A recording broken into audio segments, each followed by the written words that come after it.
Olá, seja muito bem-vindo, bem-vinda ao Visão Parlamentar. A ideia aqui é a gente mostrar o que pensam e também o que fazem os deputados estaduais mineiros. Nossa convidada é a deputada delegada Sheila, do PL, presidenta da Comissão de Prevenção e Combate ao Uso de Crack e outras drogas. Os assuntos são vários: o fortalecimento das forças de segurança, o risco do uso da internet, principalmente para adolescentes, e a chegada de novas drogas que podem sobrecarregar o sistema de saúde e de segurança do Estado.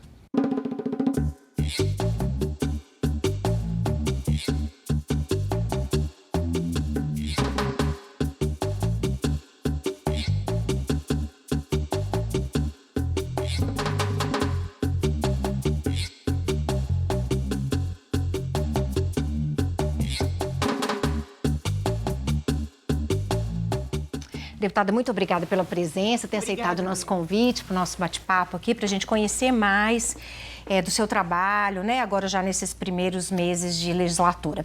Deputada, a senhora nasceu em Presidente Prudente, São Paulo, mas é juiz forana de coração, mineira de coração.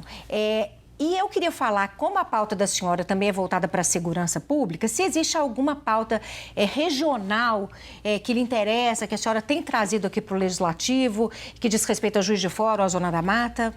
Em relação às pautas regionais, a gente tem buscado sempre mais estrutura, né, fazendo essa intervenção junto ao governo do Estado, porque nós sabemos que o Estado de Minas Gerais é um Estado que faz fronteira com outros estados, principalmente ali na região que eu tenho, né, a minha base de votação, onde eu moro, a região de Juiz de Fora, a região da Zona da Mata, onde nós fazemos divisa com o estado do Rio de Janeiro.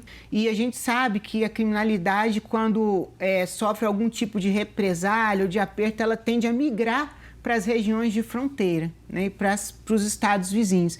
E esse é um preocupador muito grande. A gente tem enfrentado ali falta de efetivo, falta de policiais, né, para estarem trabalhando adequadamente na defesa das fronteiras, também falta de equipamentos apropriados, adequados. A área territorial rural é gigantesca, né? Então, nós precisamos equipar melhor ali os policiais para estarem fazendo também a vigilância na área rural, nas estradas vicinais, que é por onde a gente observa uma rota de tráfico de drogas, principalmente muito intensa, né? Tanto que na própria cidade de Juiz de Fora, nos últimos anos, houveram recordes de apreensão de substâncias entorpecentes a nível de várias toneladas, né? Comprovando que ali realmente é uma rota do tráfico de drogas e tem uma atuação muito pesada. Então, a gente tem essa preocupação com a segurança pública da região, além de um ponto muito específico e muito sensível que nós estamos lutando e ao término dessa legislatura, se Deus quiser, nós estaremos aí convencendo o governo do Estado, né, as autoridades, a construção de uma delegacia de mulheres para Juiz de Fora. Lá nós temos formalmente a DEAN, né, que os profissionais fazem um atendimento muito qualificado. Não temos prédio, não temos uma estrutura nem alugada. Hoje ela funciona em salas cedidas por um shopping mais popular lá, o Santa Cruz Shopping. A gente é muito grato por isso, mas não é adequado para uma unidade policial. A delegacia de mulheres é algo muito sério. Ali, as delegadas, os profissionais, eles lidam com traficantes, com homicidas, né? Não são apenas agressores, né? Como se fosse só isso. Por trás tem muitas outras coisas. E essas pessoas são levadas para serem ouvidas e presas dentro de um shopping, né? E as mulheres também ali muitas vezes chorando, machucadas. E é desmoralizante, né? É desmoralizante, eu acho também. Deputada, sobre as demandas, né, que a senhora já adiantou, da questão regional da Polícia Civil, a senhora falou da falta de profissionais, né? E uma das demandas que é trazida pelos profissionais aqui para a Assembleia é a falta de profissionais e que já passaram em concursos e que não são convocados. A gente tem a demanda dos policiais penais, por exemplo. O que a senhora pode falar sobre isso? Há alguma sinalização por parte do governo de convocar novos profissionais para a área de segurança? Sim, em relação à Polícia Civil, já foram nomeados mais 600 profissionais semana passada, e eles já estão iniciando na Academia de Polícia para o curso de formação de 6 meses. E nós temos notícias também que os outros excedentes, né, de concurso até da Polícia Penal e outras áreas como bombeiros, militares, serão convocados. Mas o que a gente fala é que ainda é insuficiente. Hoje, por exemplo, no caso da Polícia Civil, que eu tenho um conhecimento maior, nós sabemos que nós operamos com cerca de 50% do efetivo que nós tínhamos há 20 anos atrás.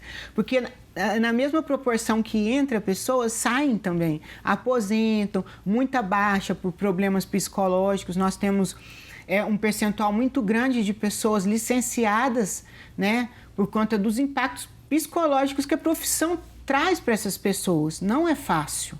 Não é fácil você lidar diariamente com o sofrimento das pessoas sem ter muito o que fazer. Porque as nossas legislações são ruins, muitas vezes a gente tem aquela sensação de estar enxugando gelo, né?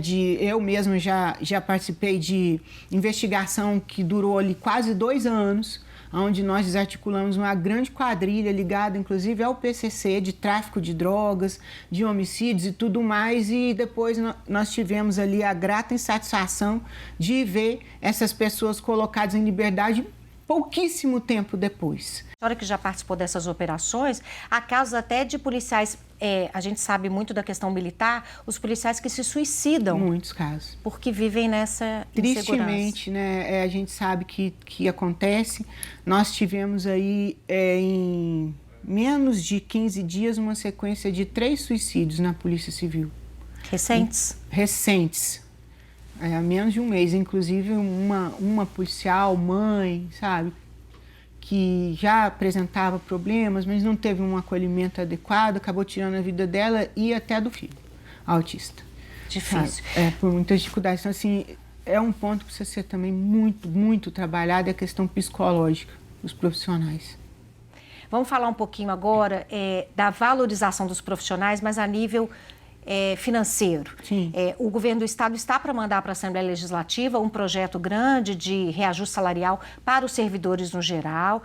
Nos parece que esse índice de reajuste será de 6%, ainda não está fechado, o governo diz que pode ser até maior do que isso, mas os servidores da segurança pública pedem um reajuste maior, quase o dobro. Como é que estão essas negociações, deputada? Na verdade, esses índices eles geram uma insatisfação muito grande nos servidores, porque a nossa Constituição Federal determina e obriga que, né, todos os servidores públicos tenham a correção inflacionária, né, a correção dos índices inflacionários todo ano na data base. No caso da segurança pública é 1º de outubro. Então, naquela data base, essa correção precisa ser feita.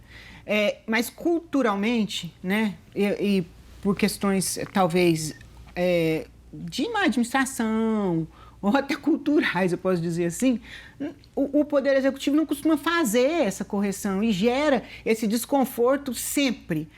Ao contrário do Poder Legislativo, da Defensoria Pública, do Poder Judiciário, que nós mesmos, deputados, aprovamos aqui todo ano essa correção de perdas inflacionárias. Todos os anos nós aprovamos isso, então isso não se acumula. E muitas vezes existe uma insatisfação muito grande por parte do servidor do Executivo, porque ele fala, poxa, estão aprovando para outros poderes e não para o Executivo. Só que cada um tem autonomia administrativa e inclusive financeira. Então, uma coisa não depende da outra. E no caso, por exemplo, dos profissionais da segurança, nós ficamos muitos anos sem essa correção inflacionária. E nós estamos falando em correção de perdas inflacionárias, não é de reajuste. Não estamos propondo 1 centavo de reajuste real. Só recomposição mesmo. Isso. Hoje a segurança pública já acumula aí um débito, né? Uma dívida do Estado com a segurança de mais de 35% de perdas inflacionárias no poder de compra mesmo. E o governo fez essa proposta de, acho que 5,8%, porque é o índice de perda inflacionária do último ano. Então, segundo eles, vão tentar pagar apenas o último ano. E gerou uma insatisfação porque eles anunciaram que a recomposição da educação vai ser de 12,8%. Só que a educação, ela tem esse piso nacional. Isso vem estabelecido de Brasília, então o governo é obrigado a cumprir, né, sob pena até de crime de responsabilidade, não tem como fugir disso. Mas todos os servidores também gostariam, né, de ter esse reajuste de forma justa. Certo, a gente está nesse momento aí de adequações, né? E o papel dos deputados também é esse, né? Levar até o governo as insatisfações das categorias e conseguir aí algum benefício maior, né? É a beleza, né, do parlamento, é a representatividade. Sim, né? claro. Deputada, outro assunto que a gente gostaria de tratar é sobre a reforma administrativa que foi aprovada recentemente aqui, um projeto do governo, e que mexeu um pouco com a política sobre drogas. A senhora é presidente da Comissão de Prevenção ao Crack e Outras Drogas da Assembleia Legislativa, e essa mudança, essa reforma, mudou a Subsecretaria de Política sobre Drogas, que antes era subordinada à Secretaria de Desenvolvimento Social, passou a ser subordinada à Secretaria de Justiça e Segurança.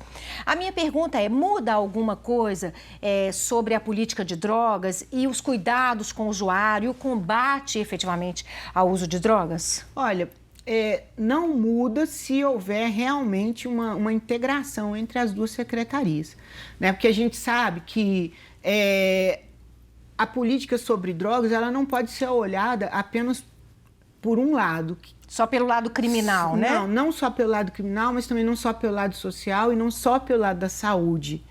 Então, nós temos que pensar a política sobre drogas em 4 eixos, que eu costumo falar, inclusive na comissão. A prevenção, que é super importante, é muito inteligente e econômico, né, que o poder público invista mais em prevenção, principalmente nas escolas, com as nossas crianças e adolescentes, principalmente. E depois, a questão da recuperação do dependente químico. E isso passa muito também pela CEDES, porque a CEDES é sempre muito ligada às comunidades terapêuticas, que são ligadas à sociedade civil e que desempenham-se um papel super importante. Né? Também a Secretaria de Saúde, porque a questão da dependência química é um problema grave de saúde pública, impacta a rede de saúde. Nós não temos sombra de dúvida em relação a isso. E também nós precisamos novamente, né, da assistência social, da CEDES, principalmente da questão voltada ao trabalho, ao esporte, ao trabalho, para quê?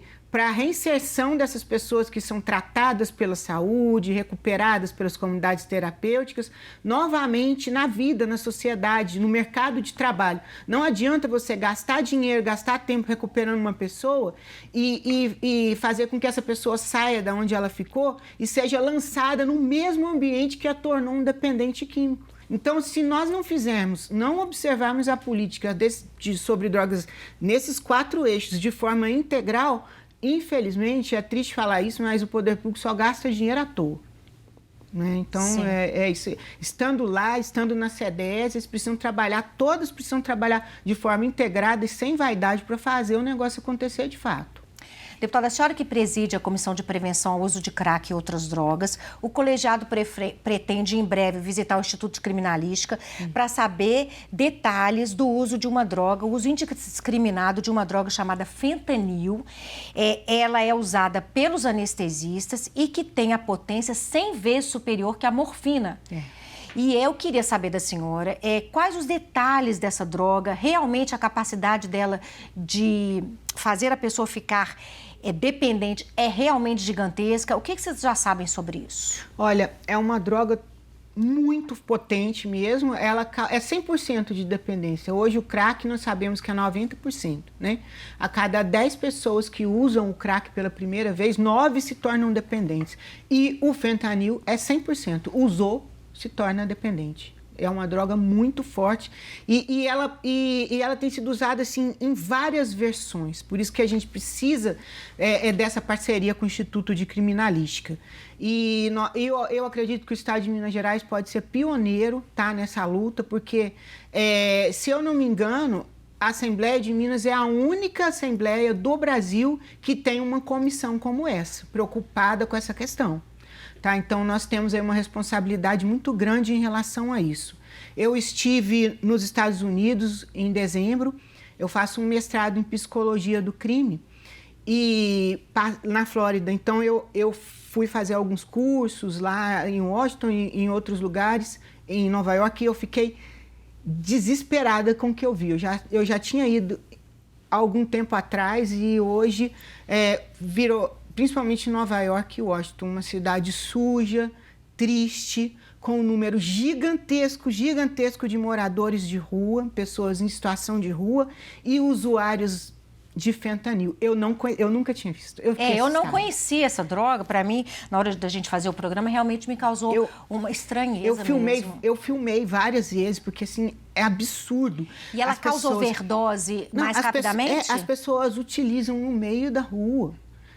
Tanto injetável, ela pode ser inalada, pode ser até ingerida. E depois as pessoas ficam, por isso que o apelido dela é Piripaque do Chaves, assim, até do personagem. A pessoa fica totalmente transtornada e fora de si, se contorcendo, faz cada contorcionismo, deita no meio dos carros. Eu filmei isso, né? A pessoa rolando no meio dos carros e demora para voltar demais. E quando volta, ela volta totalmente desacordada, vai retornando aos poucos, seus pertences todos jogados. E isso são dezenas e dezenas de pessoas fazendo isso num quarteirão. E aqui em Minas, há casos já? Aqui no Brasil, essa droga já foi apreendida no estado do Espírito Santo.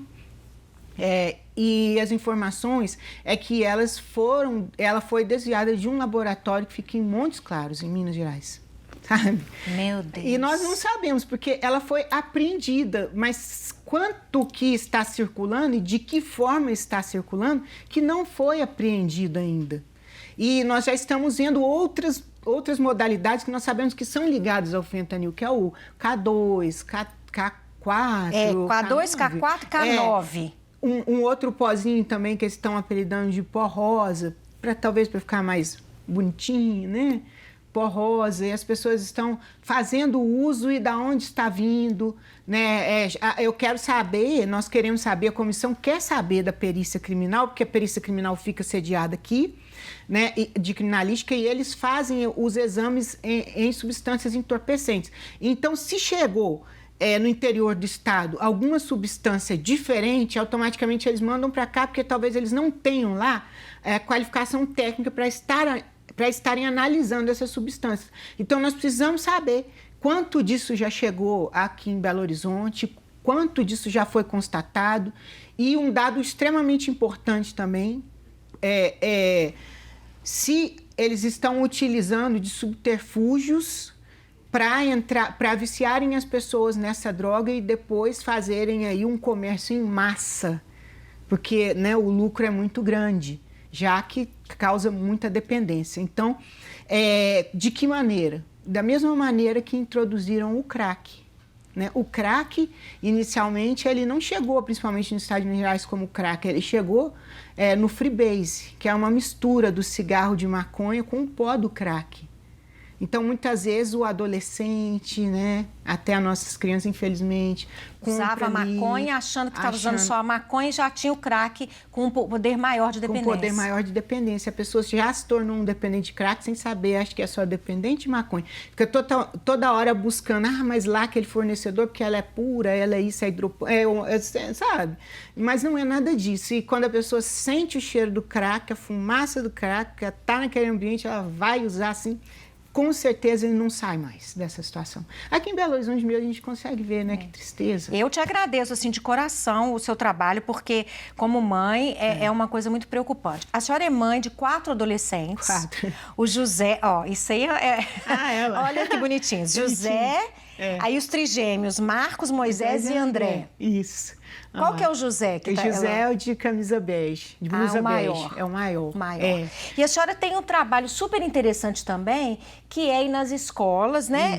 Também porque está ligada a esse ambiente juvenil. Sim. Que é ir nas escolas explicar sobre o uso de drogas, né? A gente falava agora há pouco sobre isso, sobre o uso da internet também, como é que o uso errado da internet pode trazer tantos prejuízos, tantos constrangimentos para os jovens. Eu queria que a senhora falasse um pouquinho disso, né, da importância disso. Eu já faço esse tipo de trabalho desde que eu cheguei na Polícia Civil em Minas Gerais, já tem 17 anos. Eu fui convidada quando eu cheguei para participar de um projeto que chama Projeto Escola Consciente. Onde a gente vai nas escolas para conversar com as crianças e adolescentes sobre assuntos atuais, assuntos recentes que estão impactando a vida deles. De que maneira que elas podem ser impactadas? A falta de informação pode fazer com que essas crianças e esses adolescentes se tornem vítimas de criminosos, mas também que eles pratiquem atos infracionais por falta de informação. E muitos adolescentes praticando atos infracionais graves. Por exemplo, divulgar imagens das meninas. Exatamente. Isso é crime, né, gente? Isso, fazer divulgação de imagens pornográficas hoje, tudo que nós fizermos com imagens pornográficas de crianças e adolescentes de 0 a 18 anos é crime. E as penas podem chegar a 8 anos de reclusão. E se for adolescente, ele também vai responder por ato infracional. Então, a gente explica para eles, eu conto casos reais e concretos, muitos que eu já atuei pessoalmente, outros que eu pego dos meus amigos, que eles me passam, casos bizarros. Conta um aí pra gente. Por exemplo, um adolescente, esse eu atuei pessoalmente, de 16 anos de idade. Ele estava namorando através da internet com uma adolescente de 12 anos. Ela acabou sendo abusada sexualmente. E ela poderia ter sido morta se ele fosse uma pessoa com uma índole mais ruim, que já foi. Sim, certo? Quer dizer, se ela tivesse... poderia, né? E depois, resumidamente, o que nós descobrimos? Que era um adolescente que estava viciado em pornografias. Consumia pornografias por longas horas. Isso nós descobrimos através de perícia nos equipamentos dele, nos computadores, nos equipamentos, sabe? Então, que lição que a gente deixa? Primeiro, que essa adolescente tomar cuidado com quem conversa e não marcar encontro com pessoas que não conhece. Nunca nós vamos saber se a pessoa realmente e as reais intenções dela. E ainda ir para um lugar ermo, sozinha. Com quem não conhece, né? E teve a vida destruída. E ele também, a questão dos vícios em pornografia, a gente sabe que as pornografias são tão viciantes quanto as drogas, não fazem parte da nossa geração, mas faz da deles. Infelizmente, corrompe o caráter e desperta ideias nas pessoas que talvez elas não fariam, principalmente nos adolescentes. Estimula muito abuso de adolescentes maiores com menores, com familiares. Então, nós temos muitos casos assim, e a gente sabe que na grande maioria são adolescentes que estão consumindo pornografias em excesso. Bom, a senhora estava falando da questão do abuso, né, dessa adolescente que sofreu o abuso por parte desse rapaz, e a senhora é procuradora adjunta da Procuradoria da Mulher, que é um órgão da Assembleia que cuida exatamente de ajudar nas políticas públicas de defesa das mulheres fragilizadas, né, e que sofrem violência em todos os níveis. Gente, a gente falou de quase uma criança, mas a gente tem as mulheres mais velhas, mais novas, que sofrem violência. Como é que é esse trabalho? Que tipo de ajuda que vocês podem dar nesse sentido? Tem sido um trabalho muito importante que eu estou fazendo em parceria com a deputada Ione Pinheiro. Ela é excelente, muito dedicada, experiente, né? Uma mulher experiente. Na legislatura passada, nós focamos mais em capacitação. Nós convidamos aqui mulheres renomadas, mulheres que estão à frente dessa questão da luta pelo fim da violência contra a mulher. E essas mulheres fizeram várias palestras, até bate-papo, troca de experiências para outras mulheres, lideranças, mulheres e homens, lideranças políticas, vereadores, pessoas da sociedade civil que estiveram aqui se capacitando para nos ajudar a disseminar essa luta, que nós sabemos que o problema da violência contra a mulher é cultural, né? Isso vem desde lá da colonização. É o sentimento de posse e propriedade que ainda está presente hoje de maneira muito forte, infelizmente, reflexo disso nos feminicídios, onde nós sabemos que 90% dos feminicídios, a causa é a não aceitação do término do relacionamento. Então, você impressionante, né? O sentimento de posse-propriedade lá da época da colonização, né? Então, o foco foi mais essa capacitação, e agora nós queremos focar mais no acolhimento. Estamos com uma parceria muito boa com a Defensoria Pública, né?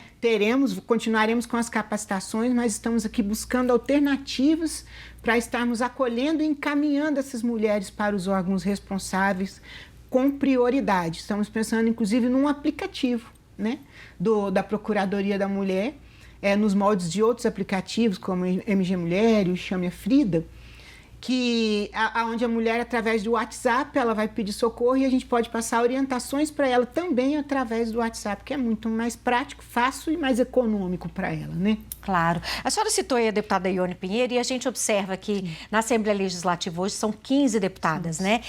Vocês trabalham, nos parece, quem está de fora assim, que vocês trabalham de forma bem unida, né? Independentemente da questão ideológica, dos partidos, como é que tem sido feito isso já nesses primeiros dias de legislatura, né? Primeiros meses? Assim, isso é verdade. Eu fico até admirada como nós, deputadas aqui da Assembleia de Minas, somos unidas, sim, em várias pautas. Às vezes tem a questão da divergência ideológica, sim, mas isso não é um dificultador para que a gente possa sentar, discutir e lutarmos pelos direitos da mulher. Já é tão difícil, somos poucas, 15 de 77, então a gente precisa de união para aumentar essa representatividade também. E para que as pautas, né, elas andem, a gente tem muito, as nossas pautas são muito convergentes, muito mesmo. E assim, admiro muito cada uma delas que estão aqui, porque a gente que é mãe, profissional, dona de casa, a gente sofre, sim, muito preconceito, nós somos muito julgadas, apontadas, até pela ausência do que seria, né? É só responsabilidade nossa, segundo uma parte da sociedade. Então, assim, já é tão difícil para estarmos aqui. Então, cada uma delas que estão aqui, para mim, são vencedoras mesmo, são guerreiras. Que ótimo, isso é um exemplo. É um exemplo para os homens e até para esse momento que a gente está vivendo, né? De divisão, de ideias, porque temos que conversar, temos que nos entender, né? Não tem outro caminho. Com certeza, isso mesmo. Deputada, muito obrigada pela participação, Andréa, por ter compartilhado as histórias aí, o conhecimento, né? Que para a gente é muito importante conversar com pessoas que entendem realmente desses assuntos mais áridos, né? Para a gente aprender. Obrigada, tá? Obrigada a você. Eu conversei com a deputada delegada Sheila do PL, presidente da Comissão de Prevenção e Combate ao Uso do Crack e outras drogas. Nós falamos de vários assuntos, do fortalecimento das forças de segurança, do uso inadequado da internet, em muitos casos, principalmente para os adolescentes, e a chegada de novas drogas que podem sobrecarregar o sistema de saúde e segurança do Estado. A gente fica por aqui, muito obrigada pela sua audiência. Quiser nos rever, a gente está nos podcasts, nos tocadores de todo o país e também estamos na internet. É só acessar o site da Assembleia Legislativa. Muito obrigada pela sua companhia. Até a próxima.